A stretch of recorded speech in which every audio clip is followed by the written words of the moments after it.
किसी बाग के घने दरख्त पर एक फाख्ता ने अपना घोंसला बनाया हुआ था, जिसमें वो दिन भर अपने बच्चों के साथ रहती थी और उनको दाना दुगना भी चुगाती थी। वो बहुत खुश थी क्योंकि अब उनके बच्चों के बालों पर भी निकलने लगे थे।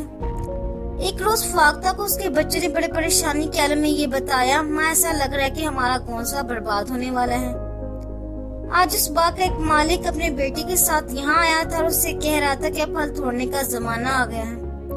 कल मैं अपने दोस्तों को साथ लाऊंगा और उनकी मदद से इस दरख्त के फल तोड़ूंगा।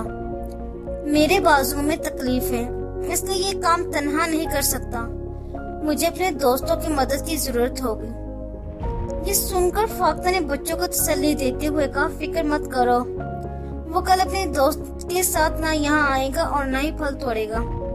और फिर वाकई ऐसा ही हुआ। बाग का मालिक ना खुद आया ना उसका दोस्त वहाँ पहुँचा। इसी तरह कई रोज गुजरते गए।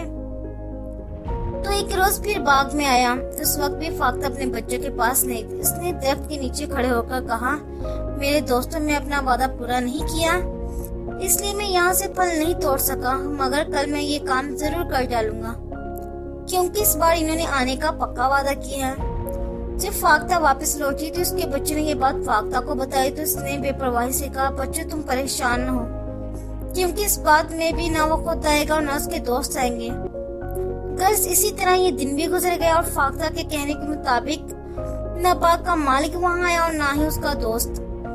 फाख्ता के बच्चे कुछ ज्यादा ही मुतमईन हो गए थे।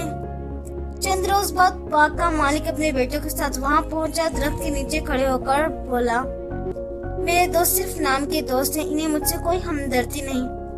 अभी तक कई बार वादे करके टाल गए हैं, लेकिन अब मुझे उनकी मदद की जरूरत नहीं। मैं खुद ही कल तुम सबके साथ मिलकर इस दरख्त के फल तोड़ूंगा। वैसे भी मुझे दूसरों पर भरोसा करने के बजाय अपने आप पर भरोसा करना चाहिए, इसी में बेहतरी है। जब फाख्ता ने ये बात सुनी तो वो परेशानी के आलम में बोली, बच्चों अब हमें फौरी तौर पर यहाँ से जाना होगा।